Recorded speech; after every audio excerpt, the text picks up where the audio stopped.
Basahin natin sa Filipos 1, ang talata ay 27.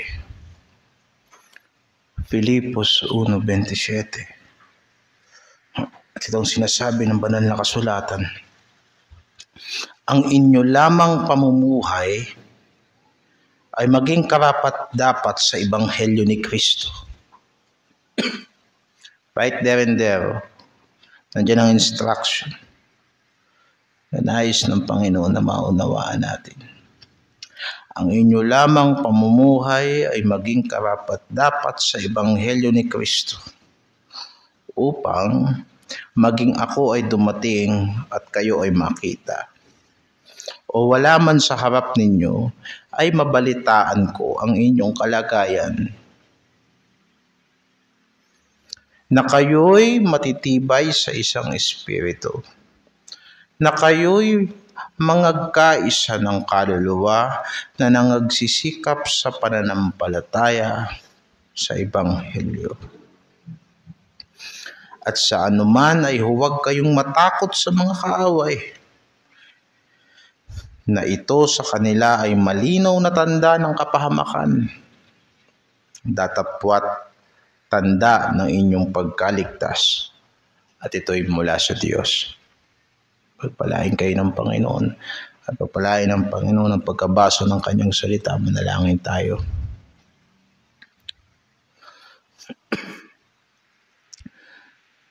Ama namin, ikaw ang aming Diyos. Ikaw ang aming sinasamba. Ikaw ang aming Panginoon. Kaya't ikaw ang aming pinakikinggan. Naparito kami upang sumamba at matuto sa iyong mga salita.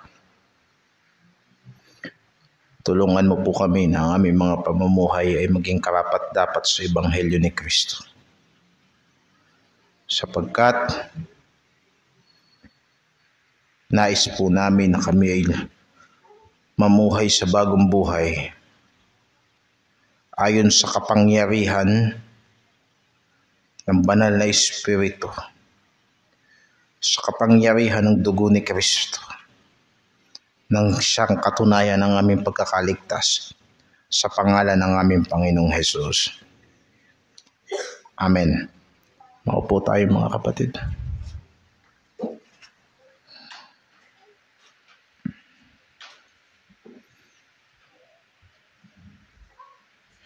Nang isinulat ni Apostol Pablo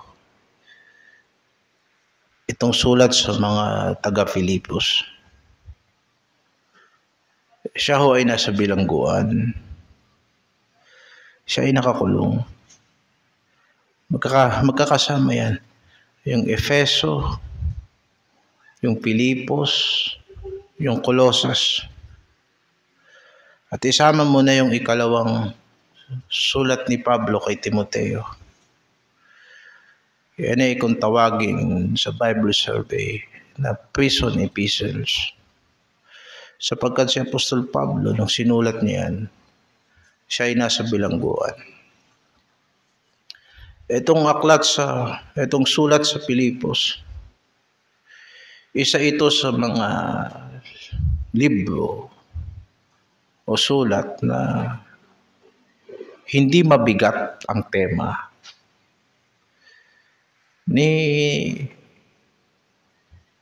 Kung ikukumpara mo to sa sulat sa mga taga-Korinto, na ang sulat sa mga taga-Korinto ay puro pagsaway at pagtutuwid.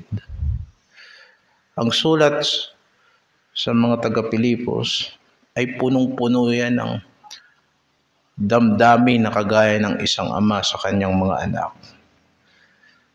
Kagaya ng may kasamang pananabik. Sapagkat itong mga taga-Filipos, ito ang tumulong kay Apostol Pablo sa kanyang misyon, sa kanyang gawaing pagmimisyon.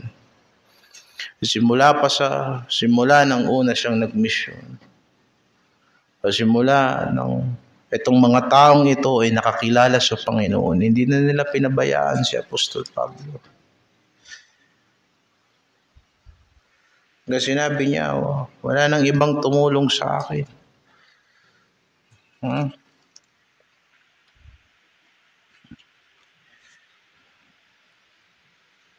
Basahin mo doon sa Filipos 4:15. At kayo, mga taga-Pilipos, nalalaman naman ninyo na nang pasimulan ang ebanghelyo nang ako'y umalis sa Macedonia, alinmang iglesia ay walang nakipagkaisa sa akin sa pagkakaloob at pagtanggap kundi kayo lamang. Sapagkat sa Tesalonica ay nagpadala kayong minsan at muli para sa aking kailangan. So ito palang mga taga-Pilipos, supporter to ni Apostol Pablo in terms sa kanyang pagpapastor, sa kanyang missionary work. Kaya nung siya ay nasa nakabilanggo, ang mga taga-Pilipos ay talagang nanalangin para sa kanya. Sapagkat hindi lang sila sumuporta sa manggagawa sa paraan ng dasal, kung hindi pati pagtulong para ang ebanghelyo ng Panginoon ay makarating sa saan dako. Ngayon, doon sa talatang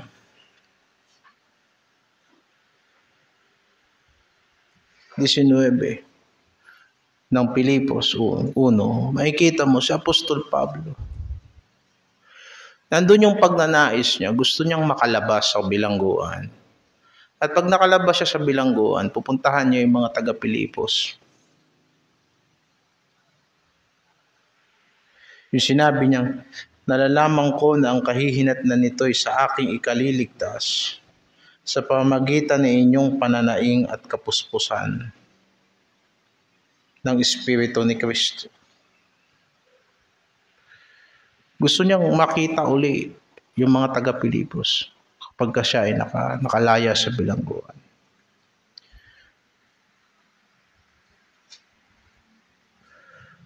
Subalit, nagtatalo yung isip niya. Dahil sa dami ng kanyang kahirapan at pinagdaanan sa ministeryo, inisip niya mas mabuti pa siguro na pumunta na lang ako kay Kristo. At sinabi niya, mas mainam. Total, iyan naman ang aking adhikain. Na sa katawang ito, buhay man ito, patay man ito, maluluwalhati si Kristo sa katawan kong ito.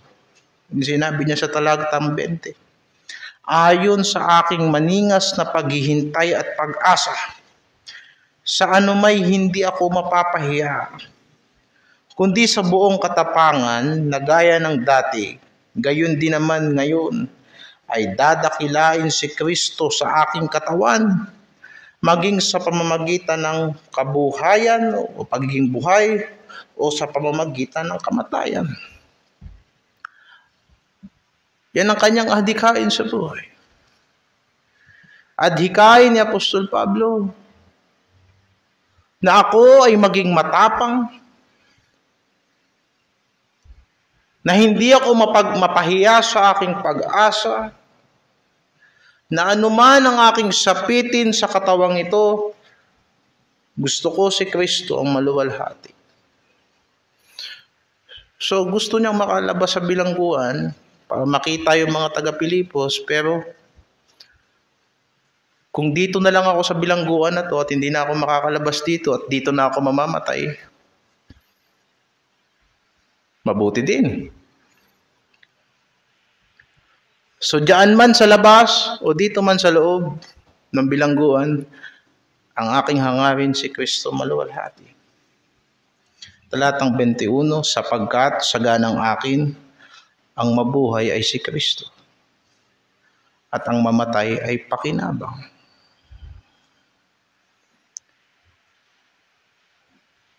Pagka pinagsama mo yung talatang 20 at 21, ang ibig sabihin ng mabuhay ay kay Kristo, ay mabuhay ka na ang iyong dakilang layunin sa iyong buhay ay dakilain si Kristo sa buhay mo. Yan ang ibig sabihin ng to live is Christ. Gusto mo sa iyong hininga, sa iyong talinong taglay, ano man ang kalagayan mo sa iyong katawang ito, habang buhay ka, si Kristo ang maluluwalhati. At ang ibig sabihin ng ang mamatay ay pakinabang,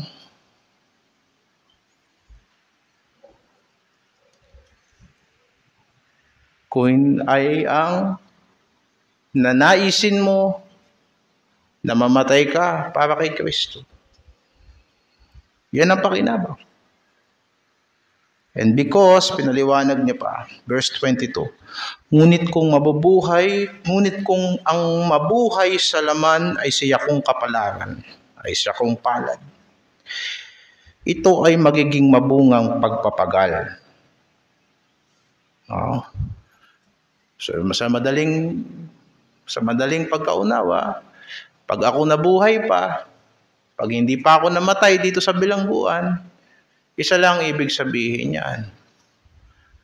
Maglilingkod pa ako. Diba? Pag hindi ko pa iniwan tong katawang ito, at buhay pa ako, at ang lahat ng kahirapan na pinararanas sa akin ng Diyos, malagpasan ko lahat yan, isa lang ang ibig sabihin niyan. Nais pa ng Diyos na magkaroon ako ng mabungang paglilingkod.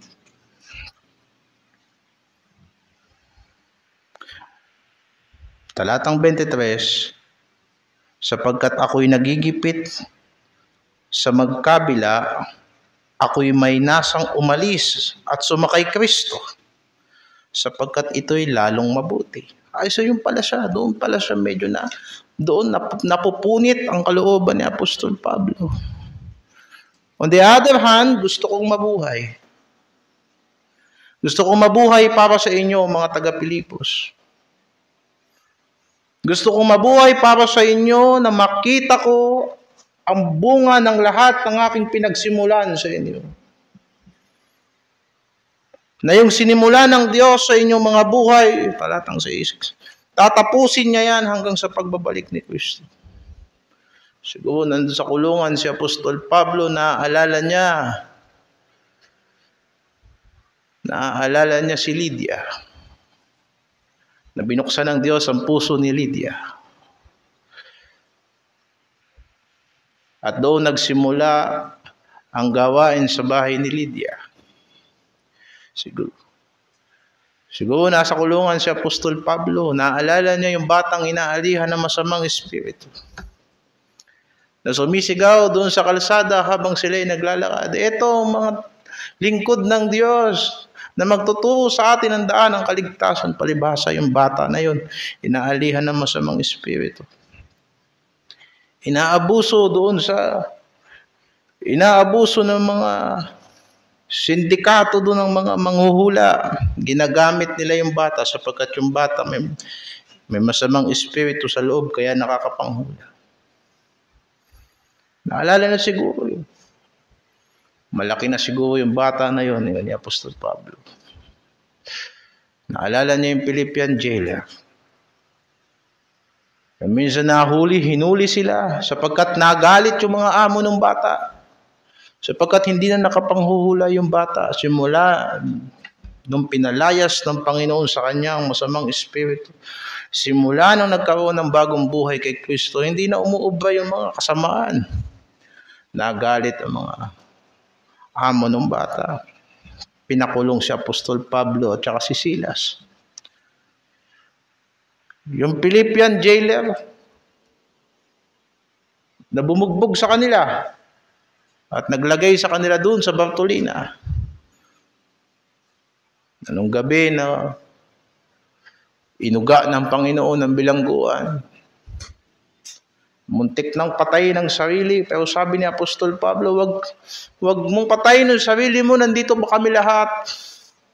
At sabi ng Philippian jailer, mga Ginoo, anong gagawin ko para maligtas ako? At yun ang napakasimpleng tanong na may simpleng sagot. Sumampalataya ka sa Panginoong Jesucristo at ikaw ay maliligtas. At yung Philippian jailer na bumugbog sa kanila at nagkulong sa kanila, naglagay sa kanila sa Bartolina, dali-dali, ginamot ang kanilang mga sugat. Dinala sila sa bahay noon at pagkatapos buong sambahayan nagpabautismo at sumunod sa Panginoon.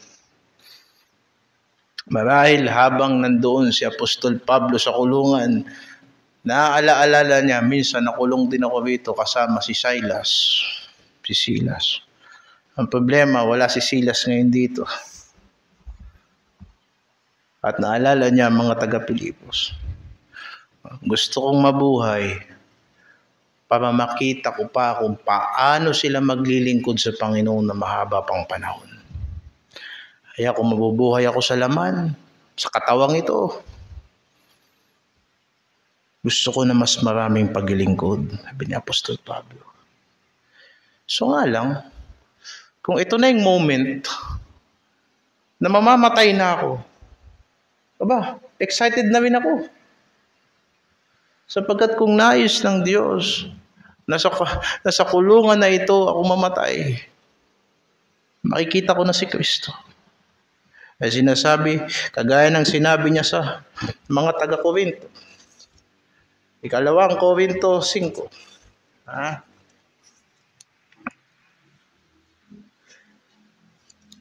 2 Korinto 5. Talatang 4. Sapagkat tunay na kami na nga sa tabernakulong ito ay nagsisihibik na nangabibigatan, hindi sa ninanasa naming maging hubad, kundi ninanasa namin kami bihisan, upang ang may kamatayan ay lamunin ng buhay. Maunawaan mo na yung tinutukoy ni Apostol Pablo na tabernakulo, itong katawan. Itong katawan natin, kahalamang ito ng ating kaluluwa. Ang totoong personalidad natin yung nasa loob. Kaya nga hindi mabuting bagay na hindi binibigyan ng atensyon ng spiritual na pamumuhay. At ang tinitignan mo lang itong panlabas. Kasi ito kahalang to, ito yung tabernakulong masisira. Parang kagaya ng cellphone niya na bulok-bulok pero ang ganda ng case.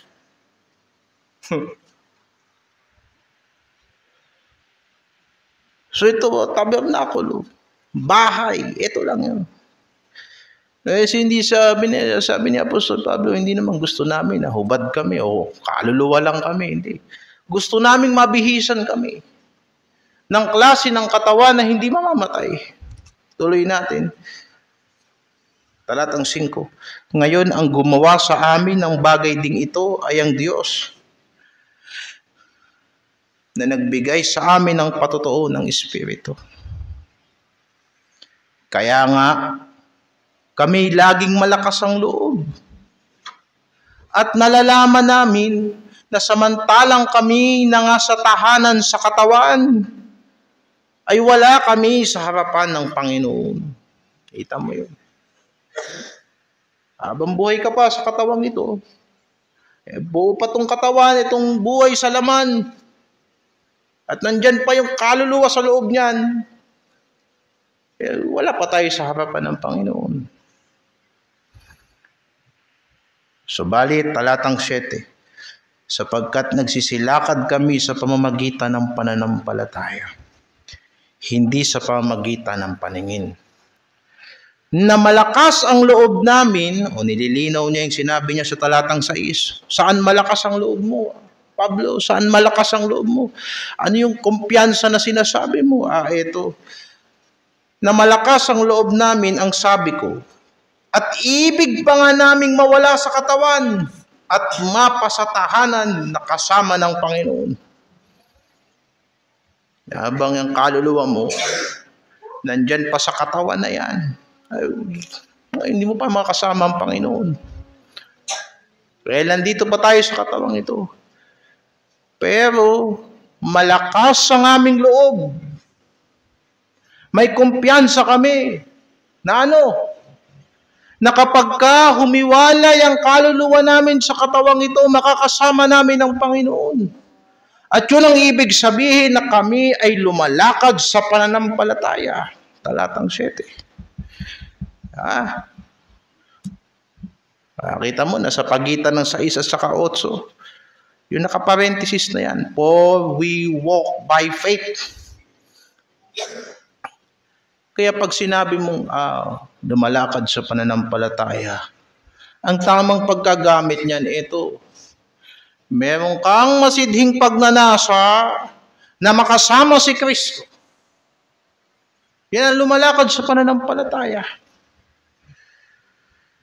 Nasa talatang 9, amin namang pinagsisikapan, maging sa tahanan man o sa katawan man na ito, o di man, ay maging kalugod-lugod kami sa Kanya.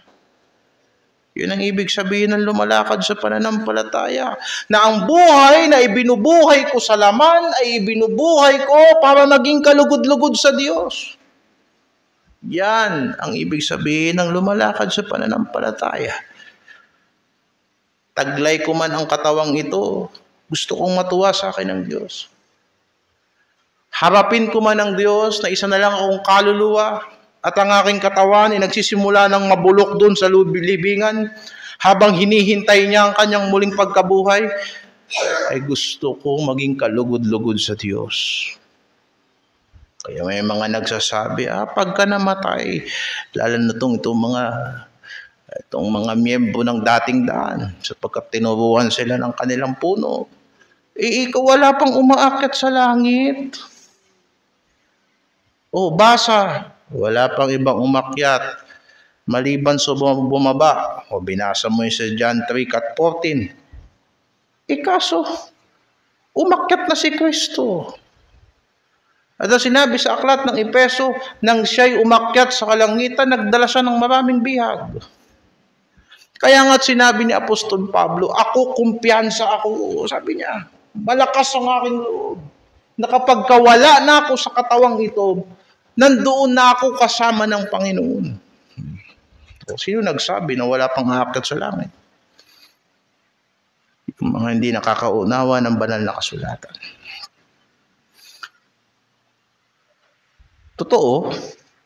Totoo, nung si Kristo hindi pa muling nabubuhay mula sa mga patay, wala pang umakyat sa langit.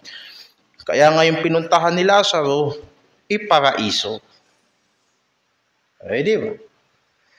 Kahit yung nakapako sa krus, sinabi niya, ngayon din ipagsasama kita sa paraiso.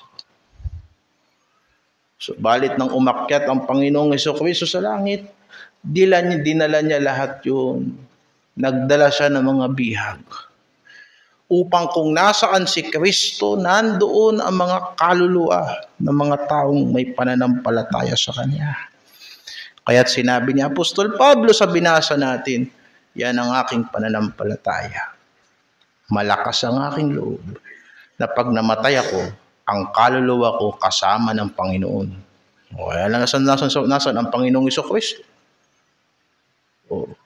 Nasa paraiso ba ang Panginoong Jesucristo? Nasa purgatorio ba ang Panginoong Jesucristo? Hindi. Nandun sa kanan ng Diyos. Nasa trono ng Diyos. Kung gano'n, nandun din ang lahat ng kaluluwa ng mga taong naging matuwid sa pamamagitan ng pananampalataya. Kaya sabi ni Apostol Pablo, doon sa Pilipos, sa binasa natin, pag ako'y namatay, makakasama ko si Kristo. At yan ang pinakamainam sa lahat. Lalong mainam, lalong mabuti. Balik tayo sa Pilipos 1:23.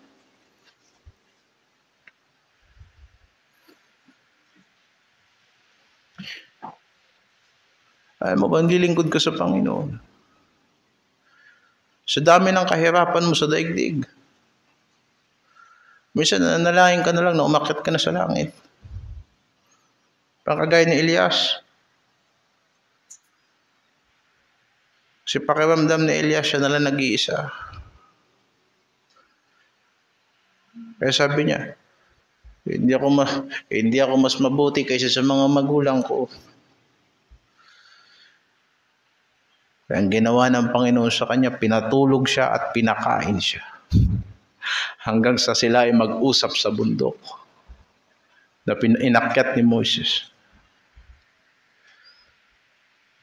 So yun ang ibig sabihin ng to live is Christ and to die is gain. Now, hindi yan ang focus ng aking preaching sa ngayong gabi. So sa ibang pagkakataon, loobin ng Diyos, magdadive tayo no, mas mainam sa mga talatang yan. So nagkaroon si Apostol Pablo. Gusto niya na magpahinga. At the same time, gusto niyang paglingkuran pa mga taga-Pilipos. Then sa verse 24,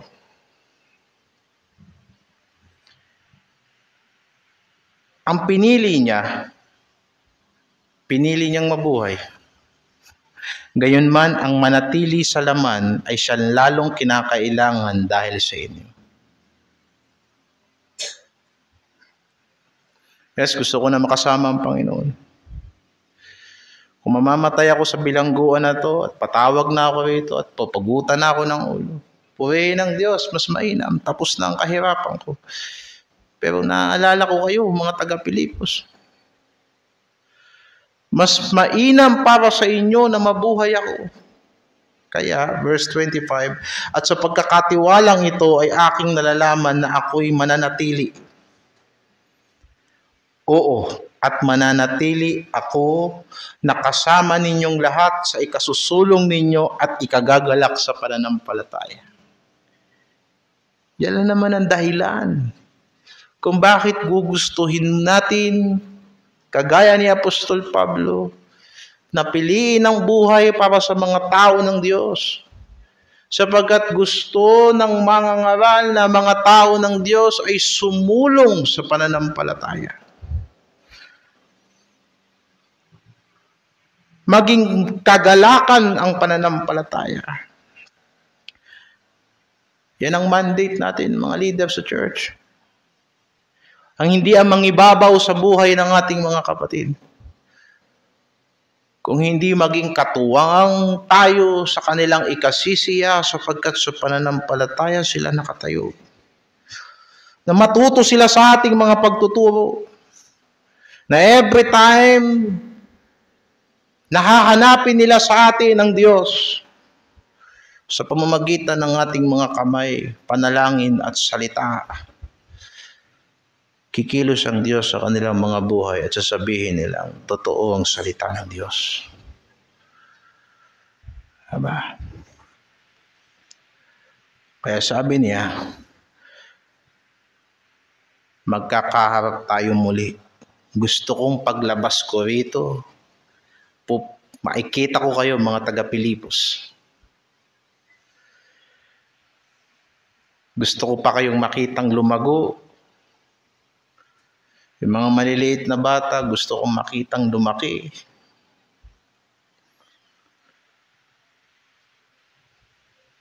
Yung mga binata, gusto kong makita na bumuo ng mga pamilya. Mga matatag na pamilyang Kristiyano. Kaya kahit na gusto ko nang umuwi kay Kristo, ang mabuhay ay mas mauuwi sa mas marami pang paglilingkod sa Diyos. Alam mo, pero kung mabubuhay lang ako para sa sarili ko, para sa aking mga laman, ay ihilingin ko na sa Diyos na patayin niya na akong diretso. So anyway, ang mamuhay sa laman ay kamatayan. Anyway, ang buhay na tao pero nabubuhay sa kalayawan ay walang pinagkaiba sa patay. Binasa natin sa prayer meeting yan nakaraan. Ang taong namumuhay sa layaw ay mistulang patay kahit nabuhay pa siya. So, verse 26. Upang managana ang inyong pagmamapuri kay Kristo Jesus sa akin sa pamagitan ng aking pagharap na muli sa inyo.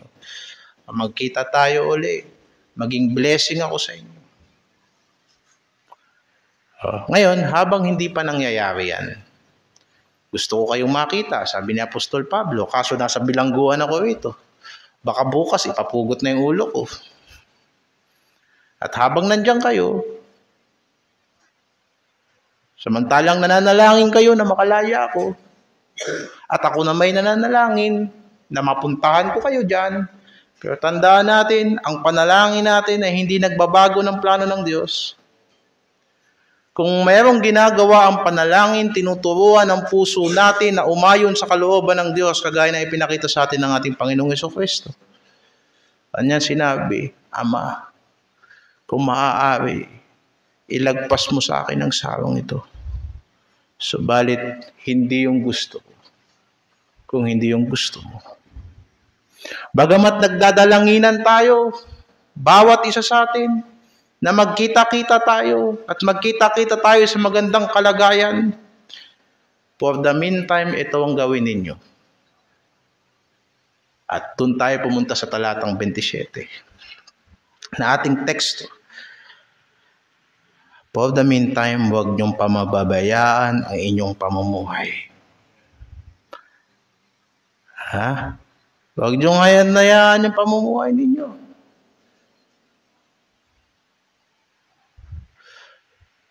Para kahit nandyan ako, dumating ako. Pag dumating ako, edi purihin ng Diyos. Pag hindi ako dumating, purihin pa rin ng Diyos.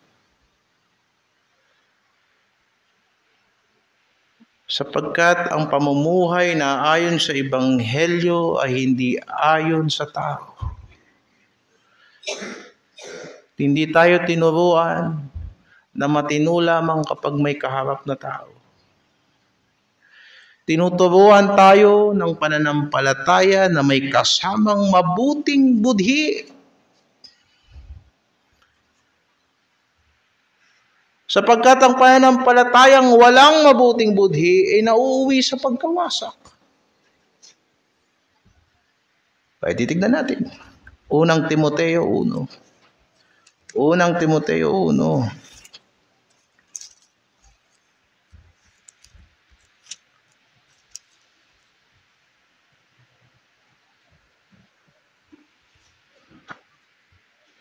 Talatang 19. Ingatan mo ang pananampalataya at ang mabuting budhi na nang ito'y itakwil ng iba sa kanila ay nangabagbag. Alam mo yung nangabagbag? Kagaya ng isang barko yan na naabutan ng bagyo sa gitna ng dagat. Ang pananampalataya ay digmaan. Ang pananampalataya ay digmaan. Gulo.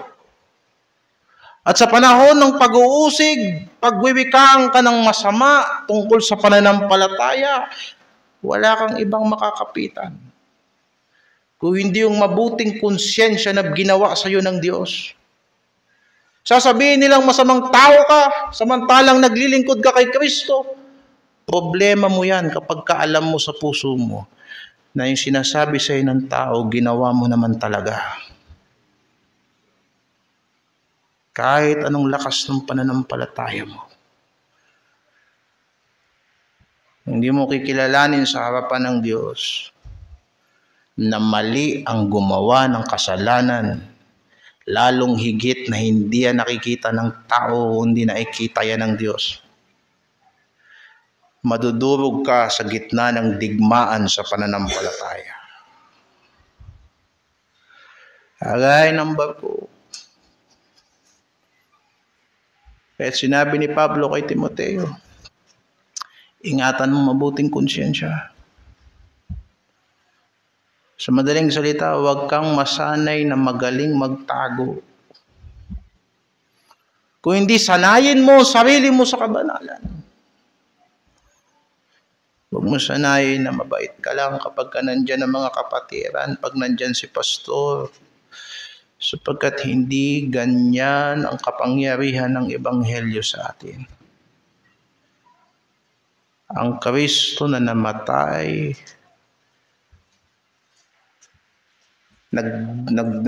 nagtulo ng dugo sa krus, Higit na makapangyarihan yan sa mga tupa na pinapatay sa lumang tipan.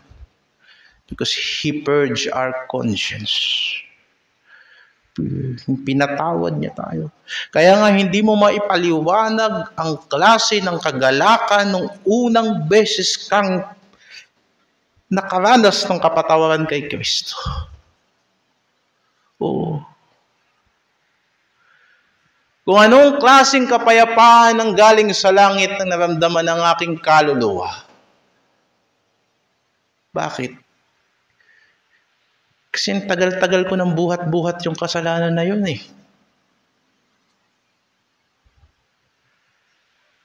Nasa kababasa ko ng Biblia, hindi naging magaan.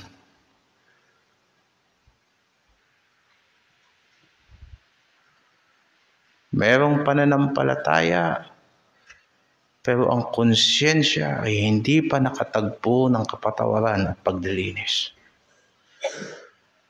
Pero sa isang beses na kinatagpo ako ng hindi matanggihang biyaya ng Diyos, hindi ko mapaliwanag ang kagalakan at kagaanan at kapayapaan na kapag ako ay nasa gitna ng mga temptasyon, inaalala ko yung bagay na yun, ang kagalakan ng pagliligtas ng Diyos sa akin. At ako'y inililihis ng kanyang kamay. Purihin ang Diyos sa kanyang pagliligtas. Sapagkat hindi mo makakalimutan yun. The moment na sinabi ng langit, mapalad ang taong hindi na ibinilang sa kanya ng Diyos ang kanyang mga kasalanan. Kaya nga papahalagahan mo yung mabuting konsyensya eh. Bakit? Binihisan ka na ng Diyos ng katuwiran. Parang kagaya ng pagkaputing-puti ang damit mo at maulan, ingat na ingat kang kumilos. Bakit? Puti damit mo eh. Alam mo na puti ang damit mo. Ingat na ingat ka. Pero damit mo dekolor. 3 araw na di mo pinapalitan eh. Ganon din alam mo. Itong kapayapaan ko na to na galing sa Diyos. Naku, ingatan ko to. Kanina sa eskwelahan, ang haba ng pila. At mainit na ang ulo ng lahat ng mga tao. Oo, init ang ulo ng mga tao. Lumalaban yung mga estudyante doon sa mga intern. Ang sabi ko sa Panginoon, iingatan ko yung kapayapaan ng aking puso. Ayokong may pumasok sa kapayapaan na meron ako ngayon. Bakit? Gusto ko to eh. Sige, maghihintay ako ng mahaba sa pila. Pero ayoko ng pangit na pakiramdam. Kilang. And I said to the Lord, Lord, tulungan mo ko. Kung gusto mo kong paghintayin ng matagal, basta tutulungan mo ko. Basta wag mong paulit-ulit. Tulungan mo ko. Kaya iingatan mo. Kaya importante yung pananampalataya at mabuting budhi. Sa daigdig na to, gumawa ka ng mabuti, sasabihan ka ng masama. Eh di lalo kang gumawa ka ng masama, sasabihan ka lalo ng masama. Kaya nga sinabi ni Apostol Pedro sa kanyang sulat, kalooban ng Diyos na sa pamamagitan ng paggawa nyo ng mabuti, mapatahimik ninyo yung mga umaakusa sa inyo. Ang palibhasa, sabi ng biyaya ng Diyos, matuwid ako. Eh, hindi naman matuwid yung ginagawa mo. Hindi bagay. Kaya ingatan mo yan. Pananampalataya at mabuting budhi. Ang sinabi ni Apostol Pablo sa mga taga-Pilipos, balik na tayo. Oh, so habang wala pa ako, hindi pa tayo nagkikita-kita, sikapan ninyo na ang inyong pamumuhay ay karapat-dapat sa Ebanghelyo ni Kristo. Oh. Ngayon, anong ibig sabihin ng pamumuhay na karapat-dapat sa Ebanghelyo? Nandyan din sa talata, pagka ating inunawa. Anong inaasahan na makita ni Apostol Pablo kung sakaling dumating siya sa Pilipos? Anong gusto niya makita? Or, kung hindi man makakalabas si Apostol Pablo sa kulungan, ano ang gusto niyang mabalitaan sa mga taga-Korinto? O, itutuloy lang natin yung basa natin, mga kapatid. Andun din sa 27. Upang maging ako ay dumating at kayo'y makita, wala man sa harap ninyo, mabalitaan ko ang inyong kalagayan. Na kayo'y matitibay sa isang espiritu, na kayo'y nagkakaisa ng kaluluwa na nagsisikap sa pananampalataya sa Ebanghelyo. So yung pamumuhay na karapat-dapat sa Ebanghelyo ay kalagayan. Makita ko yung kalagayan. Ay kalagayan ng espiritualidad ng mga Kristiyano. At ng kanilang kamalayan.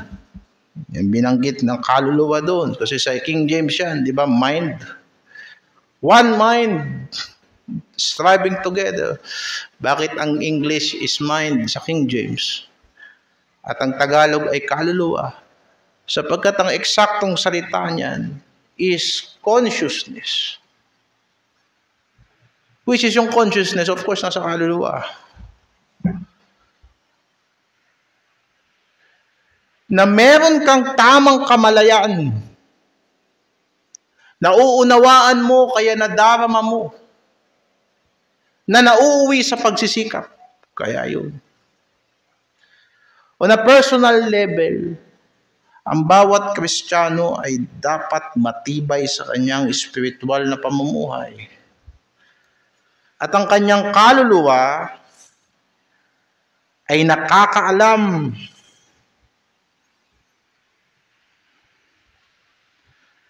kung ano ang Ebanghelyo, kung kaya't pagsisikapan niya na lumago sa pananampalataya. Hindi sinabi, hindi ba yan, ang pamumuhay na karapat-dapat sa Ebanghelyo. Hindi yan basta pagkonforme ayon sa kinakailangan sa iglesia. Nakita mo yung sinabi ng Apostol Pablo.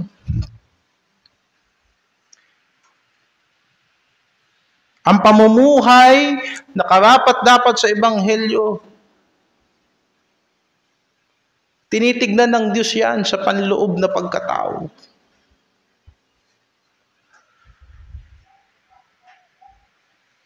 Na ang iyong espiritual na pamumuhay ay may pagtatagumpay, lumalaban sa masamang espiritu ng sanlibutang ito. Kaya nga matibay.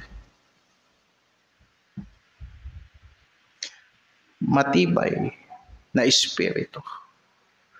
Kung sinabi ng banal na kasulatan, na higit ang espiritong nasa inyo kaysa sa espiritu ng sanlibutang ito. Higit ang espiritu ng Diyos na nasa inyo, na nagpapatotoo kasama ng inyong espiritu na kayo'y mga anak ng Diyos. Gusto kong makita na kung paano kayo pinangungunahan ng espiritu ng Diyos, yun ang inyong pamumuhay. Ay ng buhay na karapat-dapat sa Ebanghelyo. Because perhaps, pwede kang sumama sa gawain at mababalitaan yun ni Apostol Pablo. Makikita ni Apostol Pablo na sumasama ka sa soul winning. Sapagkat nakapost sa Facebook. But the question is, yung bang iyong pakikibahagi sa Ebanghelyo ay totoo bang naglilingkod ka sa Diyos kasama ng iyong espiritu? O baka sumali ka lang para masabi ang aking pamumuhay ay karapat-dapat sa Ebanghelyo ni Kristo. Basahin natin ang sinasabi sa Roma. Roma 1.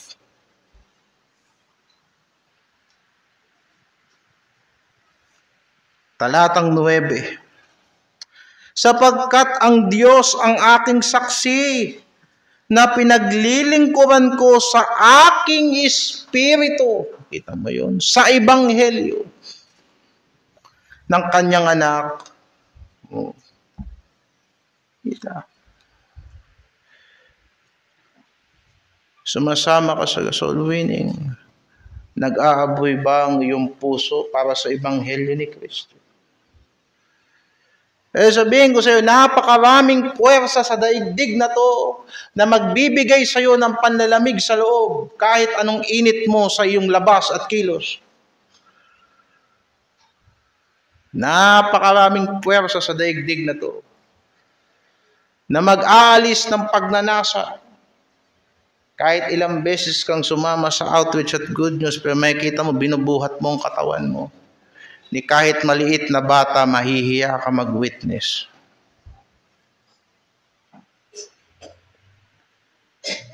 And yet, sasabihin mo sa sarili mo, walang problema, kasama ako sa gawain.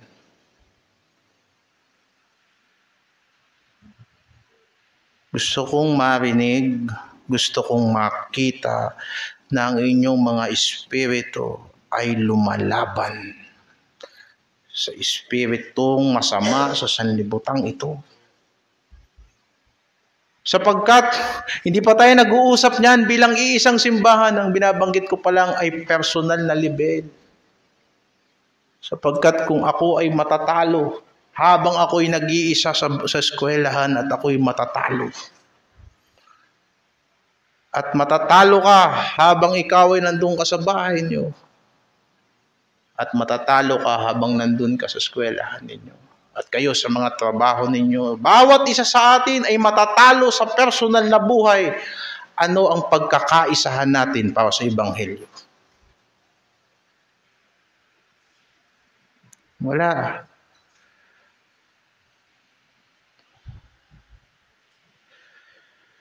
Magiging mabigat ang takbo ng iglesia. Kahit pa merong isang uling na nagbabaga dyan, ididikit mo yung ibang uling doon, pero kung ididikit mong uling doon, lahat basa. Pati yung nag-iisang nagniningas dyan, mamamatayan.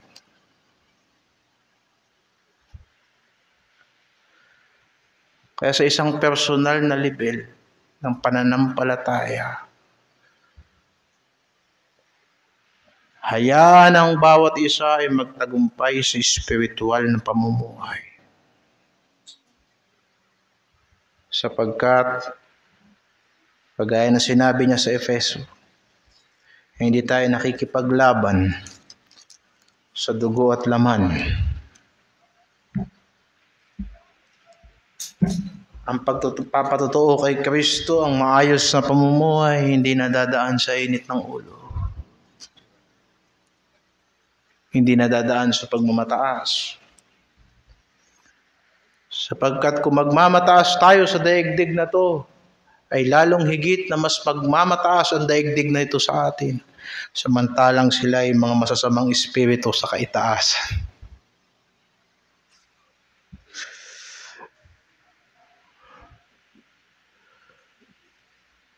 Kaya nga, importante na tayo napupuno ng katotohanan ng Diyos, ng salita ng Diyos. Kunin ninyo ang baluti ng Diyos. Seryosohin ang bawat Kristiyano ang spiritual na pamumuhay. At pagdating sa devotion, hindi ka na kailangan palalahanan. Yung mga bago dapat palalahanan. Hindi nga lang dapat pinaalalahanan yan. dapat ginagabayan, sinasabayan. Gabi-gabi dito, Monday hanggang Friday, pinag-uusapan namin dito yung booklet 6. Tinuturo ko yung booklet 6 dito. Kaya yung mga hindi nyo alam report nyo, punta kayo rito. Booklet 6. Pero mas detalyado kasi numero ang turo. Importante na may naggagabay sa pananampalataya. Pero kung halimbawa, magulang ka na sa pananampalataya hanggang ngayon, di ka pa marunong mag-devotion. Hanggang ngayon, pagka tumingin ka sa Biblia, hindi mo pa rin nakikita ang mga pintas sa iyo ng Diyos. Hindi mo pa rin makita ano ba yung mga pangit na sinasabi ng Diyos sa aking puso upang aking maisuko ngayon sa kanyang paanan. Diba? Hanggang ngayon, hindi ka pa rin mahilig sa ampalaya. Alam mo yun? Naghahanap ka pa rin ng tsokolate at candy sa salita ng Diyos. Pag, ay mapait, ayaw ko niyan. Ay, ano ba to? Gulay. Diba? Ayoko nito. Hindi malasa. Skip. Diba? Dapat alam mo yan. Bago ka lumabas sa bahay mo, alam mo, o Diyos, lalabas ako sa pintuan na yan. Paglabas ko sa pintuan na yan, makakakita ako ng mga taong hindi pinapatnubayan ng Espiritu ng Diyos. Alam ko na pag lumabas ako sa pintuan na yan, makikita ko ang mga tao na lumalakad ayon sa kanilang pita. Ayon sa kanilang mga pag-iisip. Alam ko, Panginoon, kapag binuksan ko ang Facebook ko, ang makikita ko rito, hindi mga bagay na makadiyos. Ang makikita ko rito, sistema ni Satanas para ubusin ang oras ng tao, para kondisyonin ang utak ng tao, na ang kasikatan, kataasan ng pag-iisip, pita ng laman at pita ng mata ang pinaka-importante sa daigdig na to. Hindi ba yan ang pinopromote ng Facebook? Kataasan ng isip. Gagawin mo ang lahat para marami kang follower. Kahit kumain ka ng pansit kan dun sa inodoro, para marami ka lang views. Na halos maraming namamatay sa mga pagsiselfie sa mga delikadong lugar para lang sikat. Yabang. Yung ibang mga pastor, ang ministry sa Facebook na lang. Punta mo yung simbahan, membro doon, walang mga anemic, walang mga dugo, na hindi marunong lumaban kay Satanas. Pero sikat, trending. Daming followers. Pero, taas eh.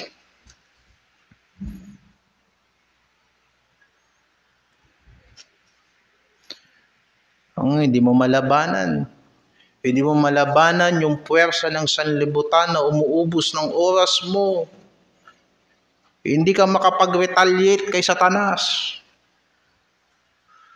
Susutin mo ang baluti ng Diyos, harapin mo yan sa katotohanan at sa katuwiran ng Panginoon. Labanan mo yan sa pananampalataya. Huwag mong pagbibigyan si Satanas. Huwag mong pagbibigyan ng kasalanan. Tandaan mo ang kasalanan parang droga. Ang kasalanan parang bisyo. Sa simula ay patikim-tikim. Sa simula ay kaya. Parang wala namang problema.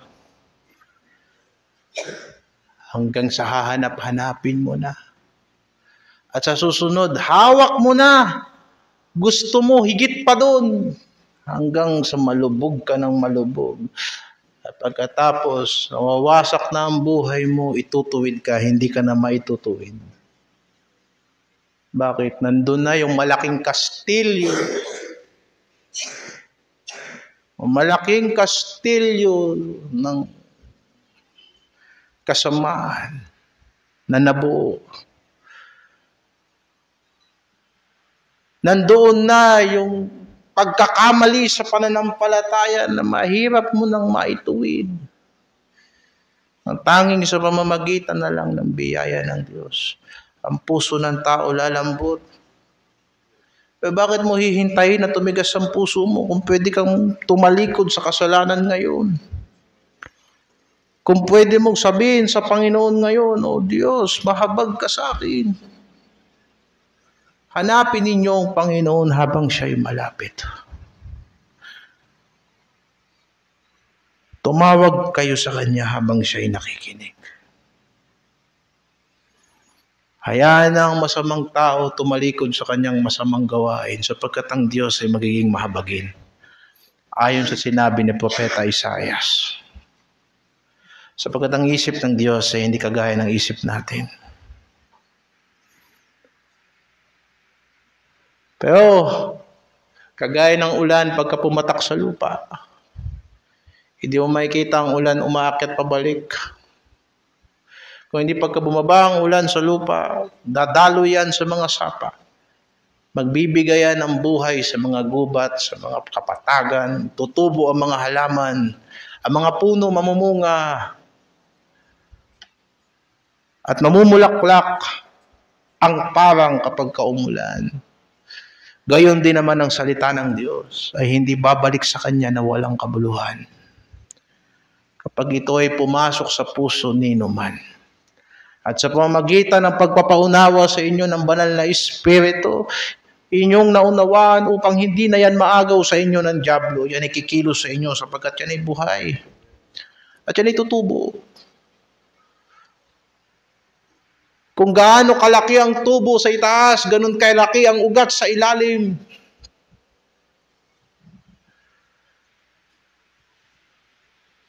Kung gaano kalaking pagpapala ang inihahanda sa inyo ng Diyos sa hinaharap, ganun din namang kalaking kabigatan at kapighatian ang pinararanas sa atin ng Diyos sa kasalukuyan.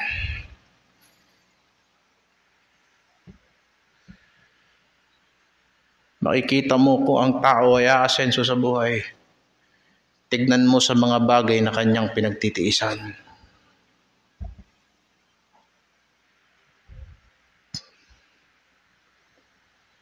Tignan mo sa mga bagay na kanyang dinidisiplina sa kanyang sarili.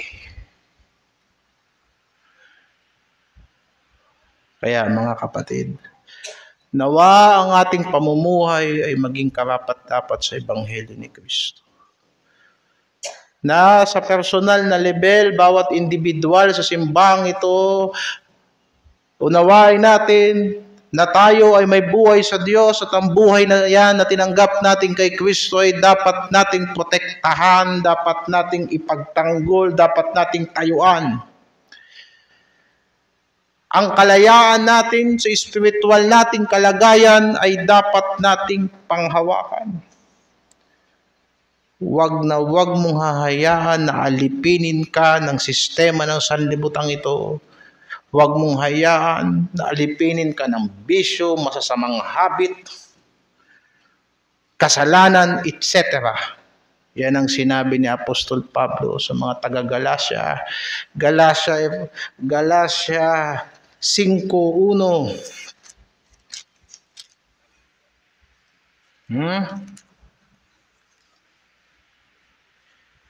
Sa kalayaan ay pinalaya tayo ni Kristo. Magsitibay nga kayo. At huwag na kayong pasakop muli sa pamatok ng pagkaalipin.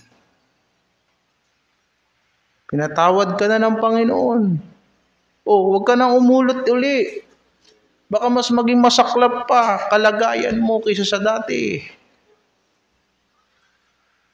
Di ba sinabi niya yan doon sa pinagaling niya sa portico ni Solomon. Doon sa John chapter 5, nakita niya, o ikaw, magaling ka na. Paulit-ulit. Baka mas malaking bagay, mas malaking kasamaan na mangyari sa iyo. Mga Kristiyano, nakatikim ng biyaya, hindi pinotektahan ng biyaya, hindi ipinaglaban ng biyaya. Nakatikim ng buhay kay Kristo, hindi pinanghawakan ng mahigpit ang buhay kay Kristo. Diba sinabing, fight the good fight of faith, lay hold on eternal life. Alam mo yon, lay hold. Huwag kang bibitaw sa buhay na walang hanggan kung may buhay na walang hanggan ka talaga. Makipaglaban ka ng mabuting pakikipaglaban. Inayos ng Diyos buhay mo, o ba't guguluhin mo uli? Di ba? Sinabi ng Panginoong Jesucristo, ang gumagawa ng kasalanan ay alipin ng kasalanan. Kung sinong sinusunod ng tao, yun ang umaalipin sa kanya. Okay. Oo. Kaya inilagay tayo ng Panginoon doon sa matuwid na landas. So huwag ka nang humanap ng baluktot na landas.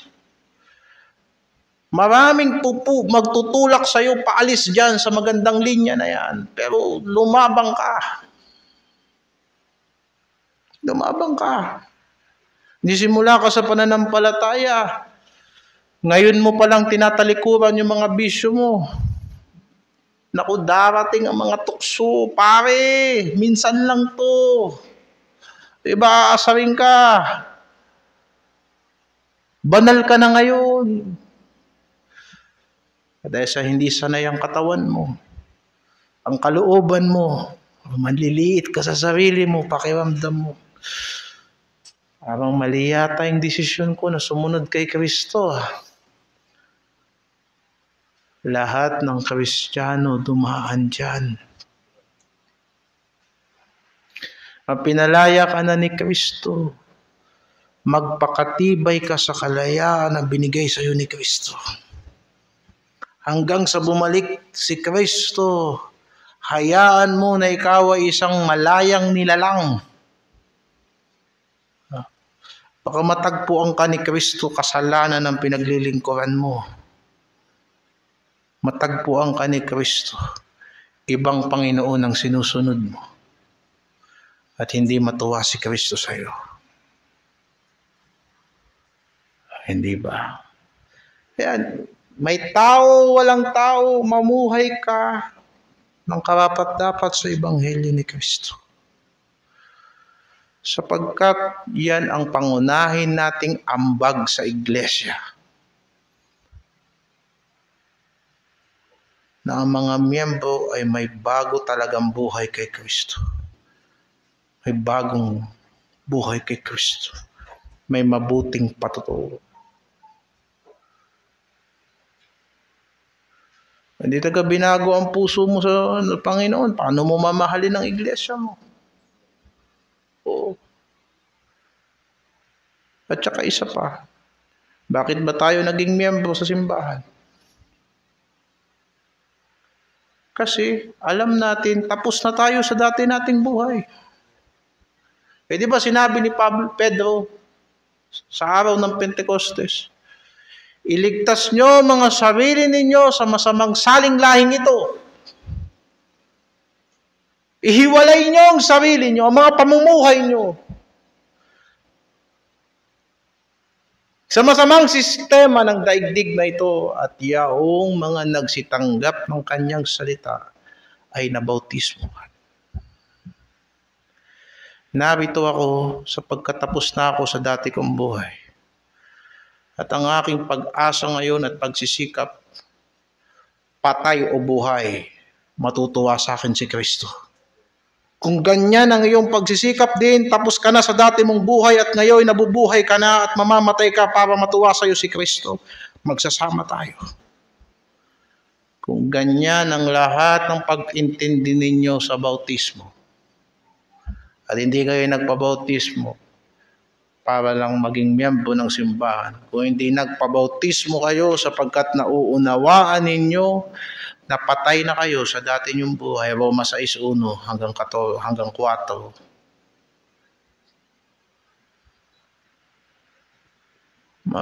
hindi yan ay ipapaliwanag mabuti.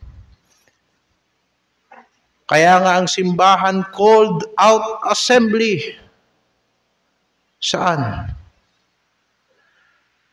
Saan tinawag? Tinawag mula sa daigdig. Tinawag mula sa kasalanan. Tinawag mula sa pagsamba sa Diyos-Diyosan. Tinawag mula sa mga patay na gawain.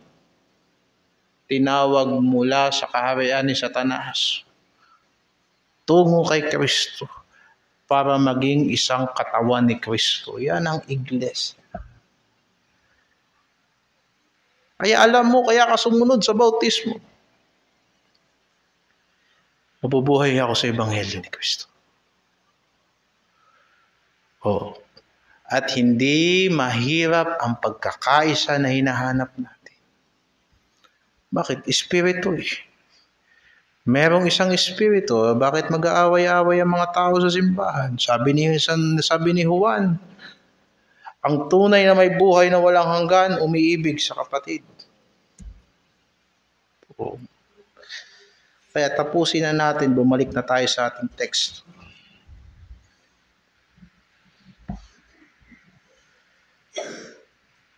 Sa personal na level, ay maging matibay tayo sa spiritual nating pamumuhay. Gumagawa tayo ng mga malinaw na desisyon at hakbang sa ating mga personal na buhay kung paano tayo makikibahagi sa ebanghelyo ni Kristo. Paano ka nakikibahagi sa gawain ng simbahan? Kung ipinagdadasal mo ang gawain ng Panginoon, mabuti yan. Ipagdasal mo ng mabuti. Ipagdasal mo na may malinis na puso para pakinggan ka ng Diyos. Ipagdasal mo na walang pagdududa. Hindi ba sinabi ni Pablo sa mga lalaki, nais ko na ang mga lalaki manalangin sa lahat ng tao na itinataas ang mga banal na kamay. At ianong mo ikaw, anong ministry mo sa church? Prayer. Tataka ka. May prayer ban naman. Pero walang bisa. Paano yung mga nananalangin sa Diyos? Masasama ang mga gawain. No, itaas ninyo mga banal na kamay. Oh Lord, mahabag ka sa akin. Tanggapin mo ang aking maliit na nakayanan. Ito ang aking pagtulong sa gawain ng Diyos. Ipapanalangin kong lahat ng aking mga kapatiran. Lahat ng mga kapatiran, ipapanalangin ko. May kasamang pagluha. May kasamang pagnanasa. Magkasama-sama kami sa pagsamba at paglilingkod. Paano ka tumutulong sa gawain ng Diyos? Ako po, Pastor, nagbibigay ako. Magbigay ka ng matapat. Sa bahay pa lang, binabalot na yan. Huwag kang pupunta sa simbahan na kung anong mabunot mo, yun ang ibibigay mo, hindi natutuwa sa iyo ang Diyos.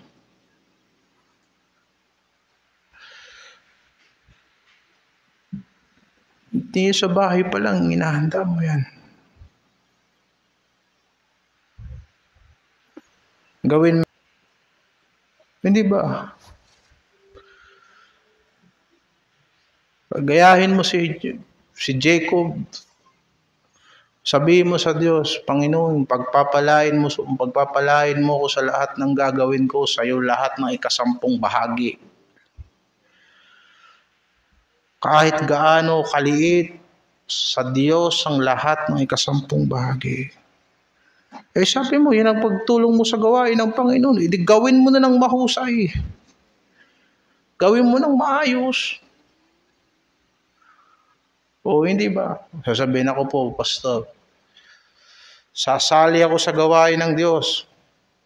Sasama ako sa outreach, visitation, etc., etc. O sige, siguraduhin mo, alam mo yung gagawin mo. Pumunta ka rito, mag-devotion.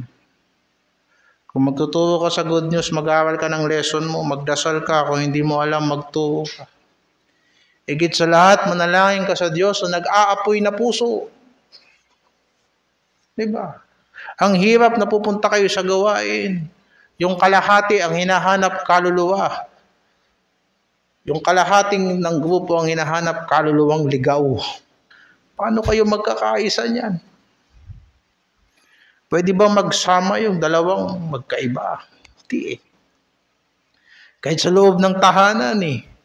Kahit anong sikap mo na mag-approach, pagka talagang ibang panlasa nyo, talagang kaya nga ipagdadasal mong mabuti. Mapalad ang tao. Mapalad ang tao na binigyan ng Diyos ng pabor na ang mga kasama mo sa buhay, kagaya mo na may takot sa Diyos, pag nag-backslide ka, tutulungan ka niyan tumayo. At pag nag-backslide siya, sabihin mo sa kanya, tumayo ka, huwag kang mag-backslide. Kaya nga may iglesia, may mga kapatiran. Oo. Diba? Pag mabubuwal ka, teka, tayo. Ikaw ganun ka din. Ang pamumuhay sa Ebanghelyo, personal yan. At the same time, hindi yan ginagawa mag-isa. Kaya nga sinabi niyang, matagpuan ko kayo na nagiging matibay at sama-samang nagsisikap para sa pananampalataya ng Ebanghelyo.